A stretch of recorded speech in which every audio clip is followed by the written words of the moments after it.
Hello, everybody, and welcome to another great episode of My EdTech Life. Thank you so much for joining us on this wonderful day, and wherever it is that you're joining us from around the world. Thank you, as always, for all of your support. We appreciate all the likes, the shares, the follows. Thank you so much for sharing our content and interacting with our content. And we love your comments. I love to just get some feedback from you. So thank you so much for all of your support. And I definitely want to give a big shout out to our show sponsors. Thank you so much, Book Creator. Thank you so much, EduAid. Thank you so much, Yellow Dig. It is because of you that the show we continue to bring some amazing guests and have some amazing conversations. And for anybody out there who might be interested in possibly being a sponsor, please make sure you hit us up. We would love to collaborate and work with you and get your name out there. So thank you as always. And today, ladies and gentlemen, I have a wonderful show. And of course, I say that all the time, but the guests that I have today are people that I go way back with. And if you are looking right now at the video, you see Adam Sparks, and he's been on the show before, and he's also been on an AI panel show that I've done. And now we're joined by his wife also, Alexa Sparks. And I am really excited to talk about the amazing work that they are doing. If you're not familiar with their work yet, I promise you after today, you will enjoy what they are doing through their amazing platform called Short Answer. And so today we're going to have a great conversation of just pedagogy, questions, AI.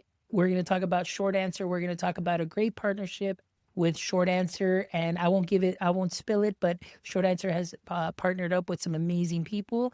And, I'm just excited for today's chat. So Adam, Alexa, thank you so much for joining me today. Adam, how are you doing?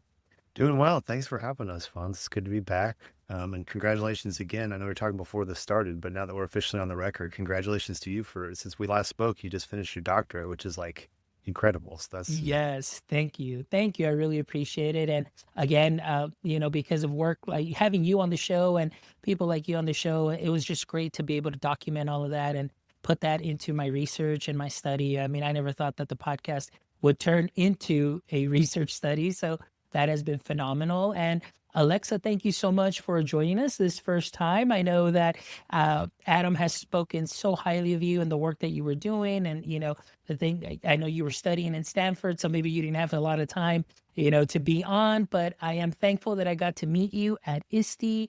We got to talk. You connected me with some wonderful people too as well through LinkedIn. And how are you doing today? Doing great. Thanks for having me on this podcast.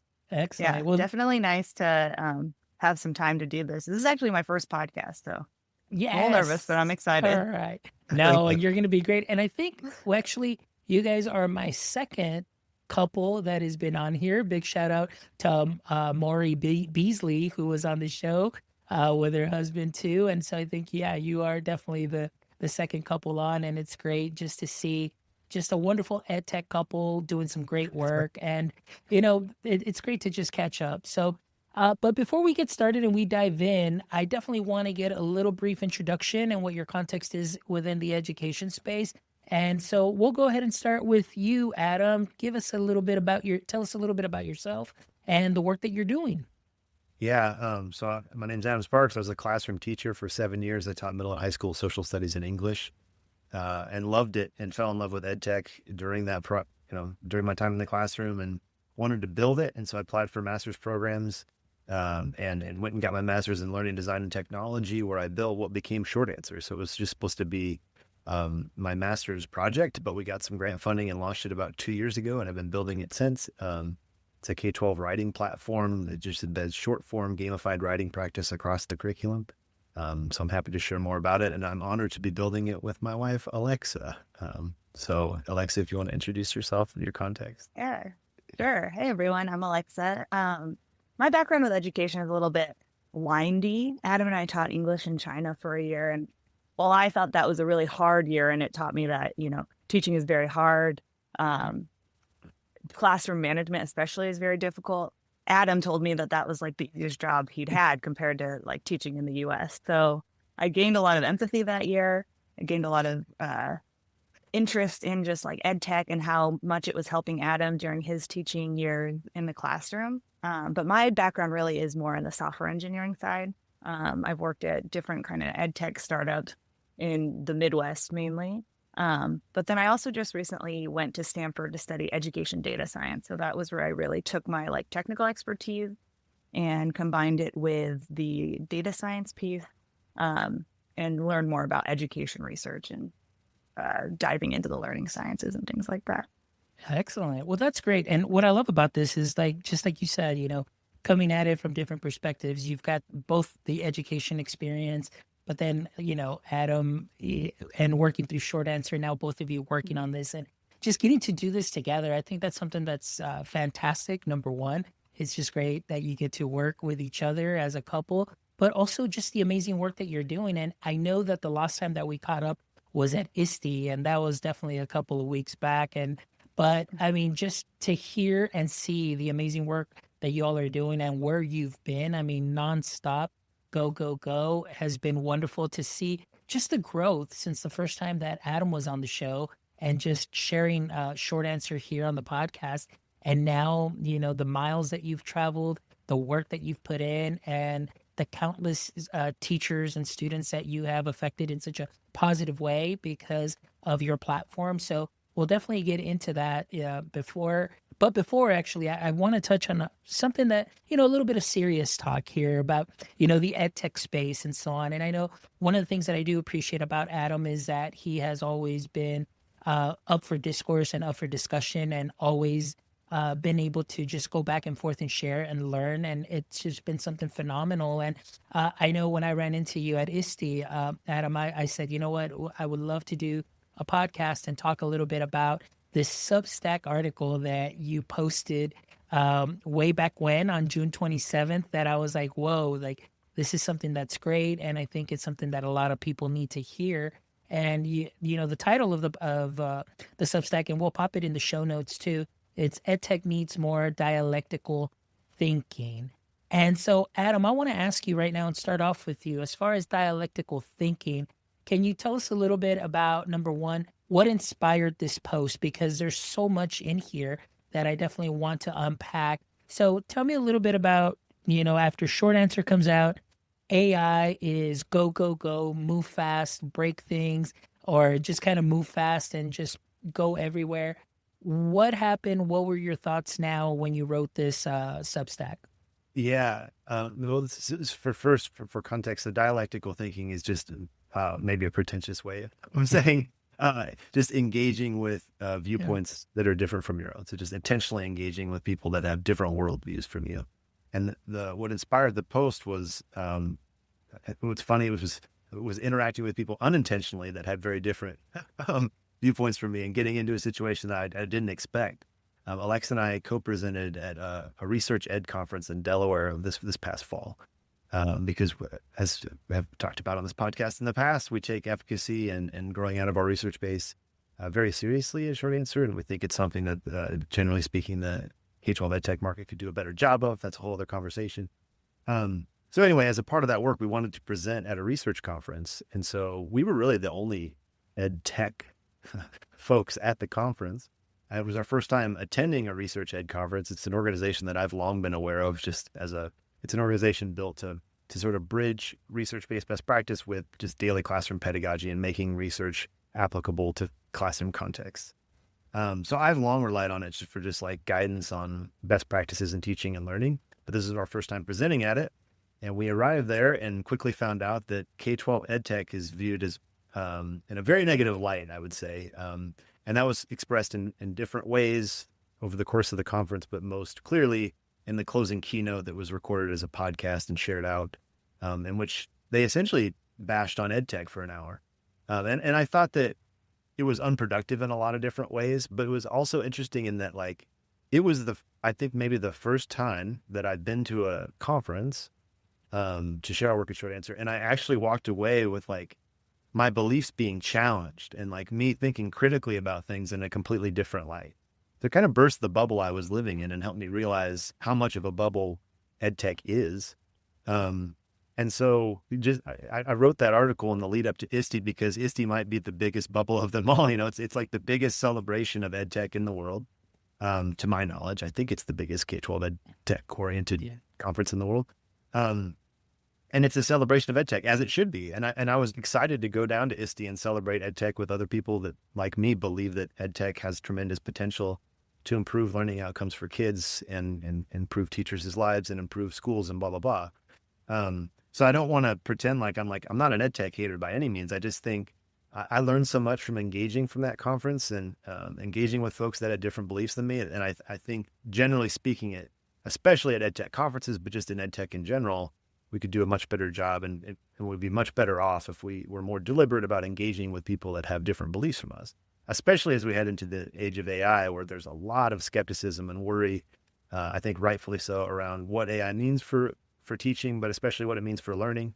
And so I wrote the blog post just hopefully as a way of kicking off conversation. And I was actually pleasantly surprised with what I experienced at ISTE. It wasn't, the bubble that don't get me wrong, it is definitely a celebration of EdTech, and there's a lot of, I think, blinders on for a lot of folks there. But at the same time, for example, I was really impressed that they had a research track that was just for researchers to get up and present, which Alexa did an excellent job of. Alexa presented with May Tan, one of her research collaborators at Stanford, on some of the research that they did on AI and its ability to provide feedback on student writing. So I wasn't even aware that ISTE did something like that. I thought that was a good step in the right direction. But I think just in general, as a whole, the K-12 EdTech market has a long ways to go in terms of more deliberately engaging with folks that have different worldviews that don't necessarily believe in EdTech. Yeah.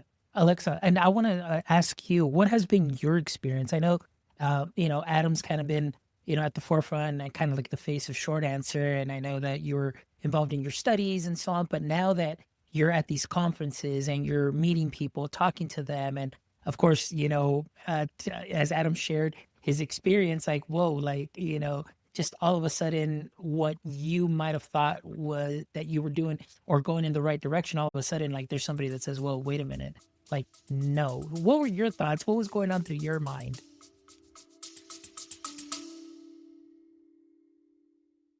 Howdy, y'all. It's Farmer Fobbs from Book Creator. Now listen up, partner. If you're wrangling lesson plans and trying to keep your students engaged, I got just the tool for you. Now remember, every student and teacher deserves a yeehaw moment, and Book Creator can give you just that. Book Creator makes it easy to get your students creating, collaborating, and sharing their ideas all in one place. Book Creator turns any classroom into a digital frontier, whether it's interactive notebooks, portfolios, or good old storytelling. Now, did I tell you it plays nice with all the other favorite apps? Egg smash it. I mean app smash it with Adobe, Google, and much more to take creativity to greener pastures. So saddle up and give it a try. Use promo code MyEdTechLife for a 3-month special treat. Yeah, I think that's a good question. I guess for starters, it is very palpable, the difference between going to an EdTech focused conference and working, especially at the vendor booth, and having conversations. People are genuinely more excited to hear about what you're doing and open to what the product does, and they've accepted EdTech as a good thing. So I think Research Ed was just very eye opening, because it was we're starting from EdTech isn't default good. We actually here think EdTech is kind of default bad. Prove to us how your product isn't just more of the same thing that we're criticizing in the EdTech space. And so, but I was proud coming out of it because, not to toot our own horns, but Short Answer did grow out of a research base, and we are being very intentional about how we think it should be incorporated in the classroom. We don't want to be, and we use, for example, things like gamification. We use gamified tactics, but we're not playing just games in the classroom to entice kids. I think, just to answer your question, leaving Research Ed, it was jarring. I was a little bit shocked at the ending keynote, but I think overall it was good, because I like to come from a centrist view on things in general. And I think Research Ed just kind of reminded us that we have to be in the middle. It's not all good, it's not all bad. It's just, there's both, Exactly. And that's something that's great. And right now that you mentioned that, it's something that I know through the podcast, and relatively early, I know that I was oh my gosh, November 2022. And I was oh my gosh, let's go all in, until March 2023 when I was doing some research for one of my doctoral studies, and they're like, "Oh yeah, write about something that's going on in ed tech right now." And I was like, "Okay, AI." And then I got into obviously the privacy, the terms of service, data, and all of that. And then that was like what caused like just to kind of really pump the brakes on just really moving forward and just do a lot more research. And I always give credit to Dr. Nika McGee, who that's the first person that I ever heard say cautious advocate. And I just kind of adopted that where, it's not, I find myself in the middle too. And that's why I love having these conversations, and especially bringing people on like you who are at the front of, using a platform, developing a platform and bringing that into the classroom. And just to hear you kind of say like, wow, this kind of caused us to kind of take a step back. So I kind of want to ask you, as far as that, kind of hearing that message, what were some of the shifts? And I'll start with you, Alexa, if you don't mind sharing, and then Adam can add to it. But what were some of the shifts that you've made or decided to make after, that conference that y'all went to, as far as the platform or AI in general? Oh, that's a good question. I feel like Adam would actually be good to tackle this just because usually the way our workflow works is that he'll start with with design and ideation. And then after he gets that initial idea out on Figma, then it comes to me and it's like, let's talk about like technical feasibility. So I think that he'd be better suited to answer this question just because he was the person doing the initial designs. Yeah. Sounds good. Yeah. Adam. No, it's a straightforward answer. It's just lead with the research. And when I say lead with the research, I don't mean, your users are going to give you feedback on what they want in your product and what you should design, but it means balancing what they want with what research says is best practice, which is actually sometimes harder than may seem on the surface. And so for example, we've read a lot of the research, and Alexa has done original research that is really cool and she should talk about, on AI and its ability to provide feedback on students' writing.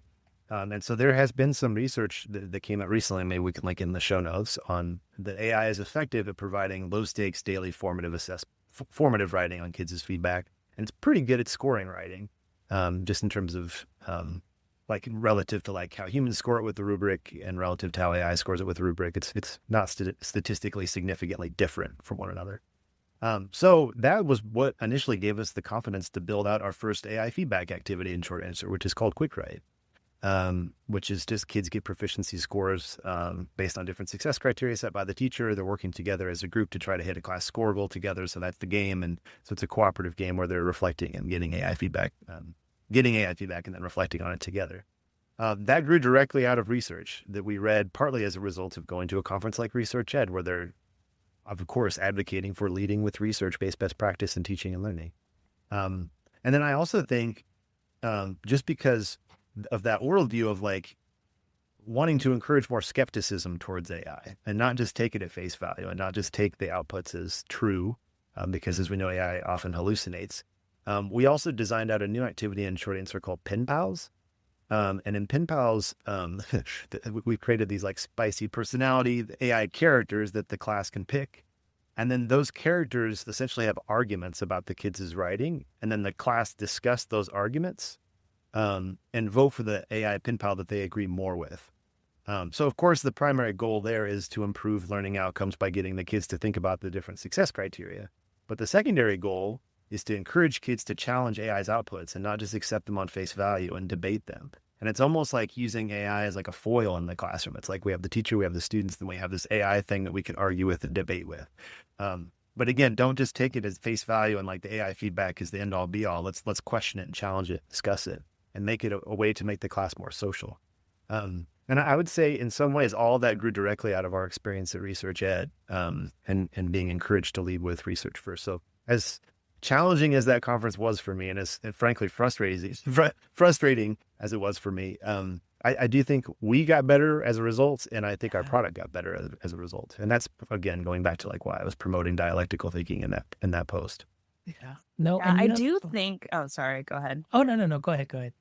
I was just thinking, like, now that he said that, going back to leaving research ed. I do think we did double down, and we still continue to double down, like anytime we talk about new features, on like how do we bring peer-to-peer, like how do we let students connect with each other, because one of the criticisms of research ed was very much like, technology kind of individualizes the learning process, and that's not necessarily what we want. So like I think we did kind of leave with some kind of reinforced core principles, like focusing on the peer-to-peer element. And for me, and a lot of my research at Stanford, I think I left Stanford more skeptical of AI than I entered in my 2-year master's degree.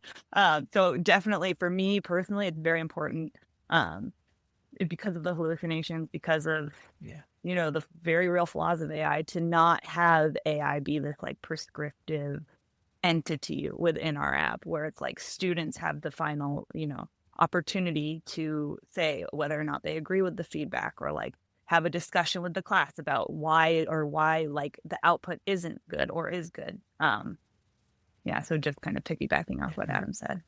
No, and you know what, Adam, I think you said so many great things that have obviously there's been a lot of concern, and like we talked a little bit about, pre-show, there's a lot of people that were all in, like, just really like moving forward, and just kind of that idea of just like pushing it. And then all of a sudden now, even within our circle, because for the most part, it's the same kind of group or, people and so on. And all of a sudden, like I've seen many that have kind of also started pumping the brakes on this. And, but one of the things that I love that you mentioned is, although your platform does have that AI component, like you mentioned, you have the student, the teacher, and that AI component, but you're really, allowing the students to have that discourse, that discussion, that going back and forth, and still being able to make the class interactive.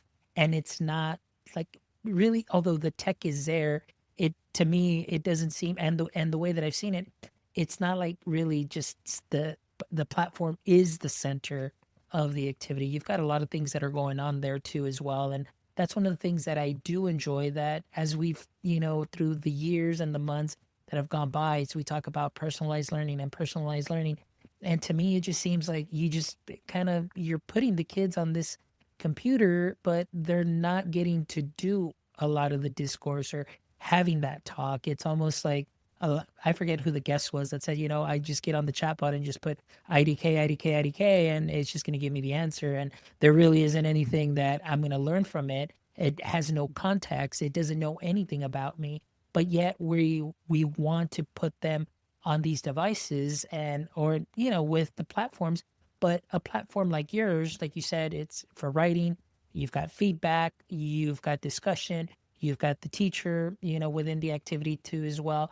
I think that's something that is great and really like good practice, as opposed to just letting the AI take care of everything. And so I think that's something that I really do enjoy, and, the work that you're doing. And I know that I've seen a lot of great feedback on your platform from a lot of people on all social media. So, I mean, I think that the fact that you're taking the time to continually listen and learn and kind of take things back a little bit and say, hey, maybe let's do it this way or do it that way.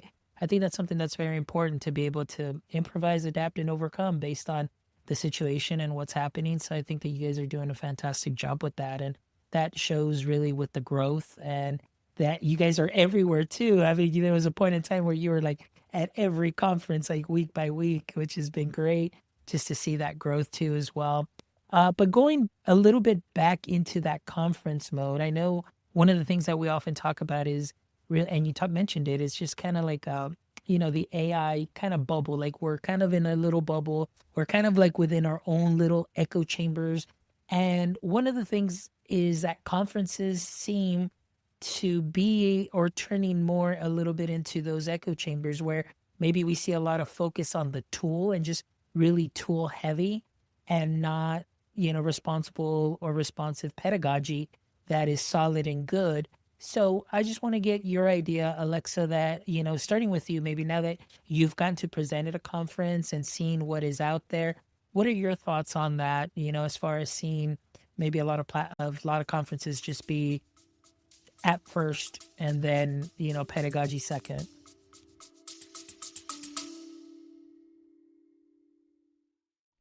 The way we learn is changing. Are you ready to transform education? Welcome to Yellow Dig, where learning isn't just another assignment, it's a conversation, a movement, a game changer.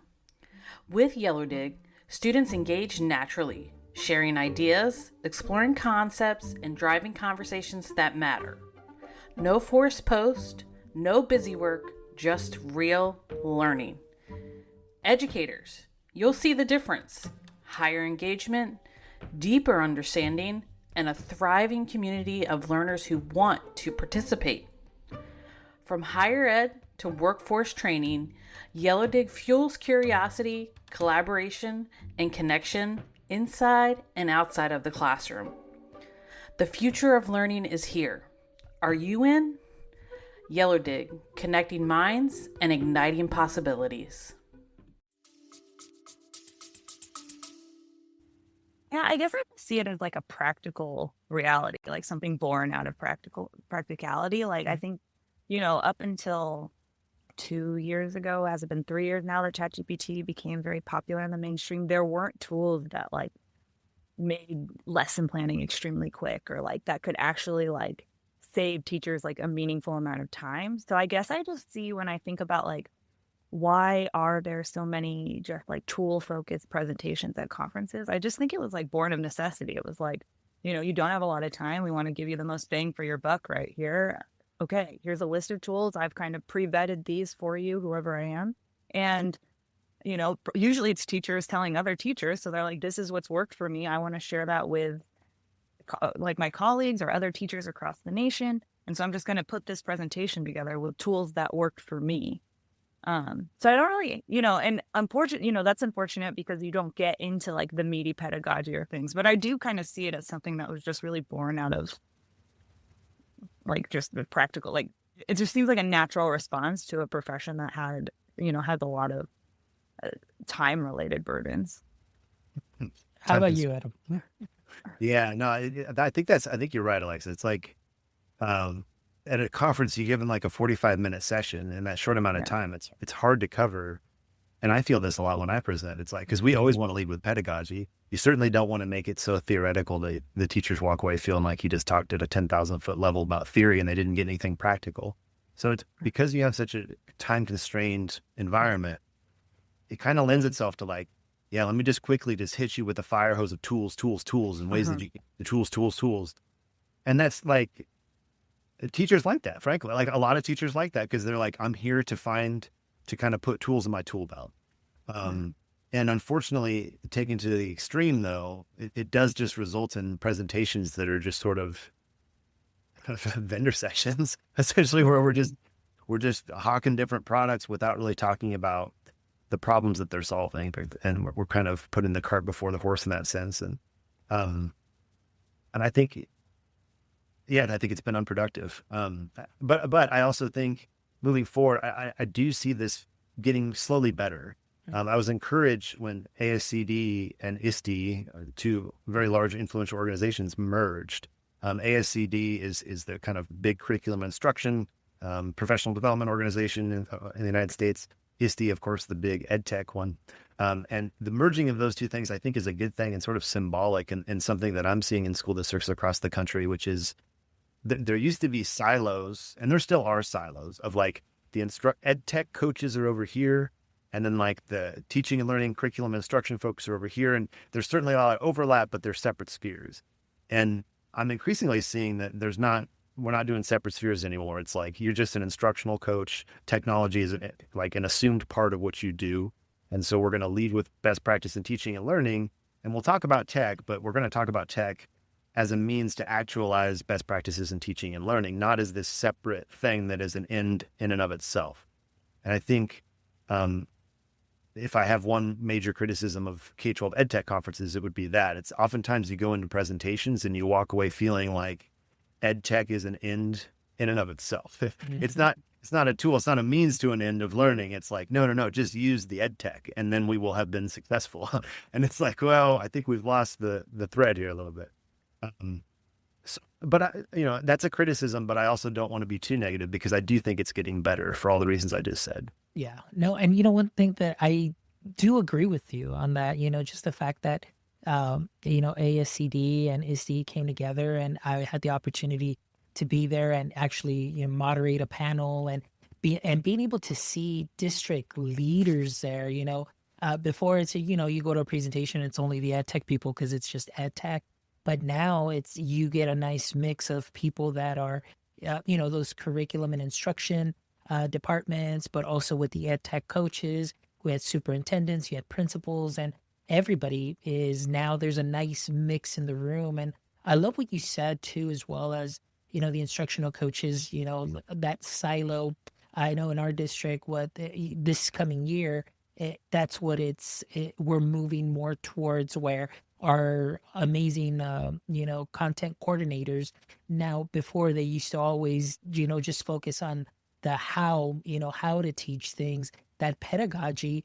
Well, now we're slowly like rounding them out, and now they're going to be doing some of the ed tech as well. But like you said, we're going to show you the how to teach it, the pedagogy, and then the tech that will supplement that learning. And I think that's something that's great and fantastic that I'm really looking forward to. And like you said, things change. We are seeing a lot of those conferences where it's tech first or tool driven. And now I think we will start seeing that shift. So it's really exciting just to have been able to see everything that's been happening since, November 2022 and till now, and how it's still just continually evolving and moving forward. So I want to ask you now, because I did see, and for our audience members, maybe that don't follow you on social media, please make sure that you follow Short Answer on social media as well. And make sure you follow Adam and Alexa. You just, go to their website, get on their socials, because they share so many great things. But I know one of the big things that I wanted to talk to you about is your new partnership. So can you tell us a little bit about that and how that came about? Yeah. We just formed a partnership with EduProtocols, which is this amazing, I'm trying to think, I don't want to describe them incorrectly. It's multifaceted, but it's essentially an organization that promotes high quality pedagogy across K-12 through what are essentially like lesson frames. I could go into more detail of all of them, but the first lesson frame that we have embedded in Short Answer as a part of this partnership is called Random Emoji Power Paragraph, which is one of their more popular EduProtocols. And so in Random Emoji Power Paragraph, there's a random emoji generator, as it sounds like from the title. And so we've embedded that in Short Answer. And the challenge for the kids becomes, no matter what you can cover any content with this. So we do it in history, we do science, math, languages, whatever. But whatever content you're teaching, you're going to be challenged to write a one paragraph, 5 sentences. And for each sentence, we're going to generate a random emoji. And you have to connect your learning in some way to that random emoji. So one for each. So there's 5 emojis. So you got 5 sentences. You're going to connect each sentence to each emoji. And as you're doing that, you're having to find how to fit that together into a coherent paragraph that doesn't sound like total gibberish, which is fun for the kids because it's really hard. But it's also challenging kids to think analogically, like making analogies to different things, and challenging with the writing structure in the process. So it's perfect for us, given our focus on writing and given their focus and its approach and how fun it is, right? Because we want to be a sort of gamified fun writing platform. So we just built Random Emoji Paragraph, short for the short version of that is called REP. Into Short Answer as our first of hopefully several more EduProtocols that will be embedded right into Short Answer. This all came about through our teachers, actually. I connected with a teacher in California. His name's Robert Mayfield. He teaches at Ripon High School. He's an incredible social studies teacher. He was using Short Answer quite a bit, and he also does a lot with EduProtocols. And he was presenting at Spring Q. Q is California's big, epic EdTech conference in Palm Springs every spring. And he asked me to co-present with him on how he uses Short Answer, and I was going to help him with that, but then also on how they use Short Answer to actualize EduProtocols. And that was kind of my first foray into this world. I'd always heard about EduProtocols. My cousin Michael Krembeck, who teaches social studies here in Nebraska, was always a huge advocate and was always trying to get me to use it when I was teaching, but I just never did. And the more I learned about it, the more I believed in it, both just like the pedagogy is actualizing, how much teachers raved about it and how much teachers love EduProtocols. That was the biggest swing thing for me. It was just like, being in those rooms at Q and talking to all these teachers that use EduProtocols every day and how much time it saves them and how effective it is for their kids. And I actually wrote about EduProtocols in the blog post we referenced earlier, the dialectical thinking one, because something I love about EduProtocols is they always lead with results. It's not just research. They're leading with like, here are my kids prior to using these, and here are where my kids are at after using them. And like, you can see the growth. So I loved everything about it. And so we were super excited to form that partnership with John Carippo, who's the head of EduProtocols, and Marlena Hepburn, who helps John out quite a bit. And yeah, I'm happy to get into any more detail with that if you want, but super excited we announced that a couple weeks ago to kick off the new school year. No, and that's something that's fantastic. John's been on the show before, and boy, I don't know where he gets that much energy from. And I mean, seriously, that guy is everywhere.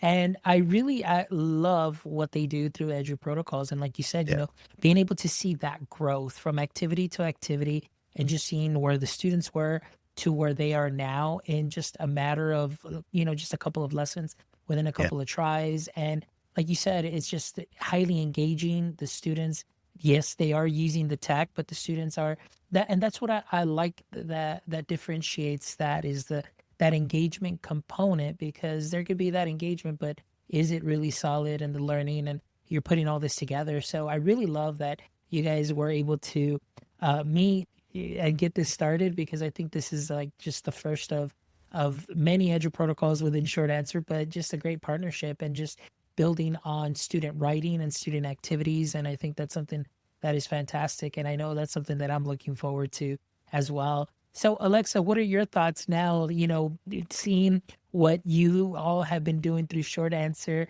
in this, I don't want to say a long period of time, but through this short span.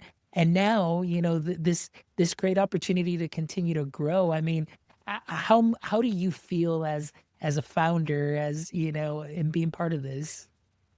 I'm excited. I mean, of course, I'm excited about the partnership, especially, I mean, the teachers and other educators we've met through the EduProtocols community have all been just like very wonderful, wonderful people. And I haven't been in the classrooms like Adam has, but they seem to be great teachers too. So that's always a plus. Yeah, so I'm just really excited. I think about like founding a company though. It's like ups and downs, you know, like the partnership, really high. There's also lows, you know, but I'm excited. Yeah, the partnership is definitely very exciting. That's wonderful. And that's great. Well, I'm really excited about that. And as far as Short Answer is concerned, what might be something, well, if there's some things that you may share, especially here on the podcast, you know, maybe some things on the roadmap or things that maybe some teachers might be able to expect. You know, I know the school year has already started in many areas, but maybe within the next couple of months or, you know, within this next school year, is there anything that you guys might be able to share that maybe teachers will be, you know, seeing within the platform soon? Yeah. Well, first of all, K-12 EdTech and Short Answer especially is a lot like teaching in that you're building the plane while you're flying it. So we're always adding new stuff. We're always changing stuff. So you can expect updates from us pretty consistently, regardless of what time of year it is.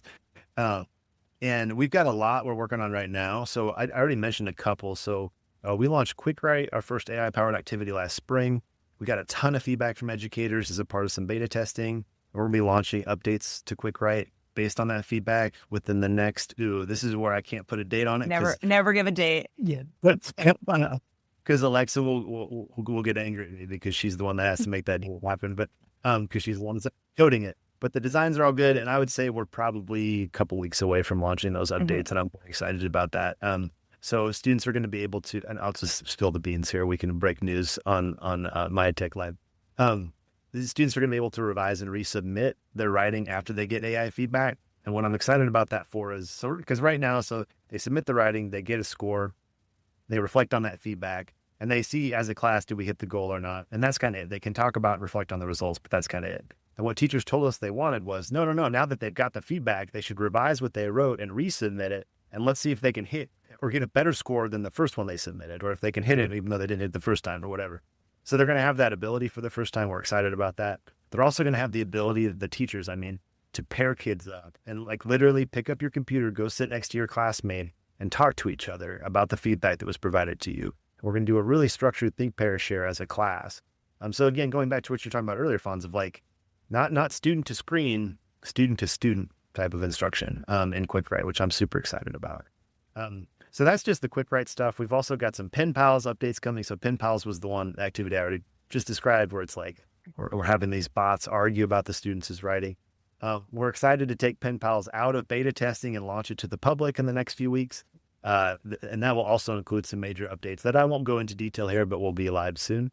And then the larger building project that I'm just going to tease and not get into specifics about that we're working on is right now, I think Short Answer is a really incredible writing practice platform. I think we do a great job of being a good place to embed writing practice across the curriculum. But in moving forward, we also want to have the writing instruction portion, which we have in that, the Short Answer like slots in nicely with any writing curriculum that you might use. So it's not to say that we don't work with writing instruction, but we actually want to have that supplemental instructional piece within Short Answer. So that's kind of our very, very large building project that will be slowly rolling out over the course of the next 12 months. And very, very excited for what that holds for us and for our students and for our teachers and schools. That's fantastic. And that's such great news. And like I said, it's just been so great from the last time, or the first time I should say, that you were on the show and we're talking about, Short Answer, to how far you've come and you just continuing to grow and just really, boots on the ground and taking feedback and doing research. And like you said, leading with research first and good pedagogy. I think that's something that's great and fantastic, as opposed to, many other apps that are out there that it's just like, hey, we're just the tool. We're just pushing the tool, but not really trying to, what is it that you're trying to solve with that tool? And here, yes, writing is something that I know here in Texas, that is something that for sure we definitely need our practice on, and, just to have a great platform where the students would be able to practice. But like you mentioned, all the great things to be able to have those discussions and be able to give that feedback and build on that feedback. I think that's something that's great. And then now the implementation of that writing instruction also to help supplement, our educators with another just great tool to have. I think that's something that's great and that's fantastic. So I'm just really excited about the work that you're currently doing right now and the work that will be seeing in the future. And it's just great to see great people and great friends just succeed. And I think that's what it's all about, and just having that community and just building something that's great. So thank you guys for the work that you guys are doing. This is fantastic and it's great. So I want to ask you now, where are you headed next? Like, to let us know what conferences you have coming up next. Right now I know you've been a little quiet because it's been the summer and so on, but is there any conferences that you've got coming up next that maybe our listeners will be like, oh, maybe I'm nearby, maybe, and come and check you guys out? Well, first of all, I'm not exaggerating when I say this has been the longest stretch that I've been home for, I don't even remember how many months. And when I say longest stretch, I mean, I've been home for more than 7 days straight. It's been very nice. So I haven't frankly been thinking about what's next, but what's next for us? I can pull up my calendar. I'll be at GATC. You'll be somewhere in Sacramento. Yeah. I'm going to be at Sacramento at the Vibe Shift conference. That's in November. Alexa is going to be at GATC, which is in Georgia. I think that's in November as well. I'm going to be keynoting with Learning Forward Kansas, which is an amazing instructional organization. We're going to be doing our AI writing workshop with those folks. Well, kind of an adjusted version of it in Kansas. My goodness, we're going to be at the National Council of Teachers of English Conference in Denver. And I think that's also in November. That's going to be a big one for us. I'm super excited about that. We're going to be at the Iowa Council of Teachers of English in Des Moines here in a couple weeks. I think about a week. See, notice that I don't have the dates because my mind is on like finally can breathe mode. So I haven't exactly been counting down the days to this, but I am very, very excited for all of those and more. We're also going to be able to, for context, after Alexa graduated from Stanford in June, we moved back to Nebraska. So we're now based in Nebraska again. And so I'm so excited to connect with more local educators here in the state.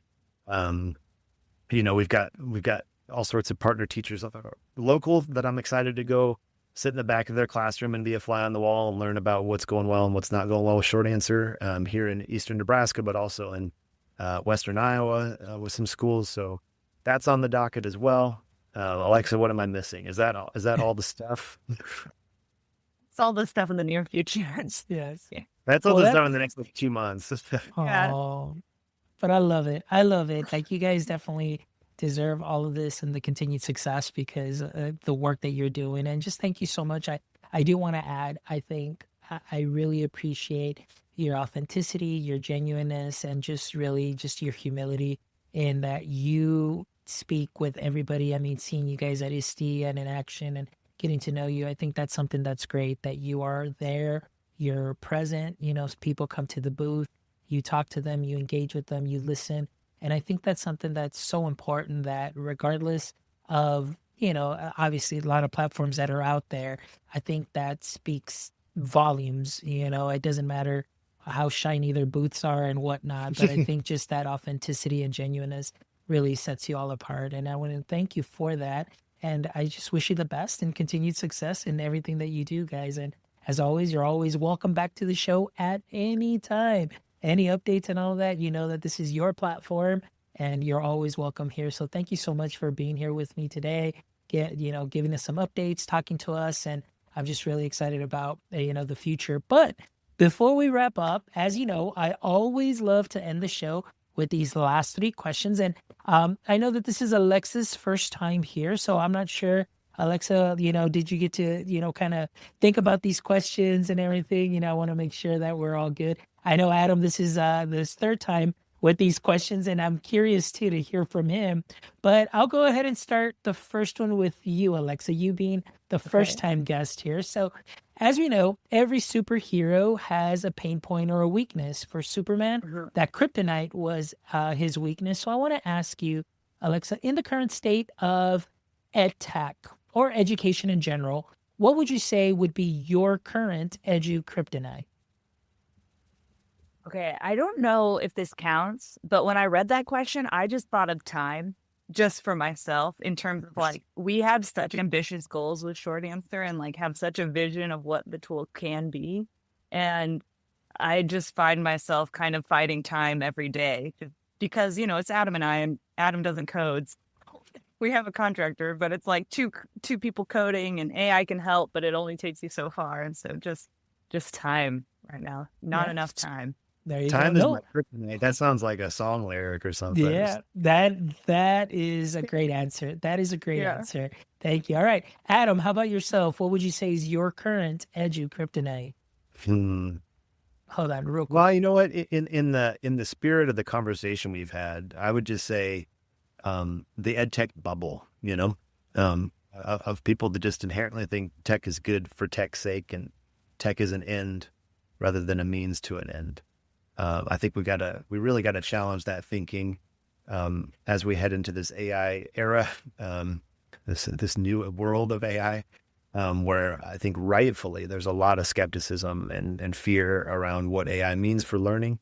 And so I think we need to be more open to dialogue around that skepticism. So that would be my AI kryptonite in the spirit of this conversation. All right, great answer. All right, Adam, question number 2. We'll start off with you. If you could have a billboard with anything on it, what would it be and why? You're not going to like Seuss Cloth, but it would just be write better together. Go to myshortanswer.com and use short answer, because we are what there's a new term. I didn't even know we were this, but we are seed strapped. So essentially bootstrapped. Yeah. We do not have venture capital funding in the way that a lot of big ed tech startups do. So our marketing budget's pretty limited. So if you're going to give me a free billboard, I'm putting short answer on there, and we're marketing short answer to whoever's driving by that billboard, for better or for worse. Perfect. Yeah. Adam, I laugh because we did not talk about this beforehand, and I had the same exact thought. I was like, write better together with a QR. Yes, I was just about to mention the QR code. You have to have the QR code there. QR code is great. Hold on. A QR code is not safe for a billboard, because then you're driving by on their phone trying to scan a QR code. That sounds like nice. That's true, but that was my thought. But I also thought we don't have money for marketing. Free. Yeah, it's a free billboard. Write better together. I love it. Oh, that's great. I love it. So, Alexa, I'm assuming that was your answer too, right? You said? Yeah, no, and All that's right. funny because I did not talk to him beforehand. That's great. You guys are definitely in sync, so that's wonderful. All right. So, Alexa, last question for you is, if you could trade places with anyone, any single person for a day, who would that be and why? Okay, I teetered between two people, but I think it would be, honestly, right now, just because of the buzz, Sam Altman, because I'd want to be in the room and have those conversations. Like, what are people who are like at the forefront of this technology really saying about it behind the scenes? Like, do they actually believe AGI is possible with the current architecture, or like, what do they know that I don't know? I would be very curious about this. All right. Great answer. All right. Adam, how about yourself? That's a great response. I said this last time, but I think I'll say it again. This is just the social studies teacher in me.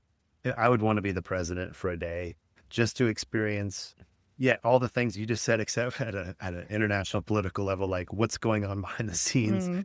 I mean that for any administration, not just the current one, but just like what's actually going on behind the scenes. What's it like to be behind the desk in the Oval Office? What's all the secrets that I could learn in a day as the president. That would be me. I would be fascinated. I would just love to spend a day in the White House. Perfect. That's a good answer, Adam. That is a great answer. My other one was Taylor Swift. Of course he knows. Of course. No, and that's great. I love it. I love it.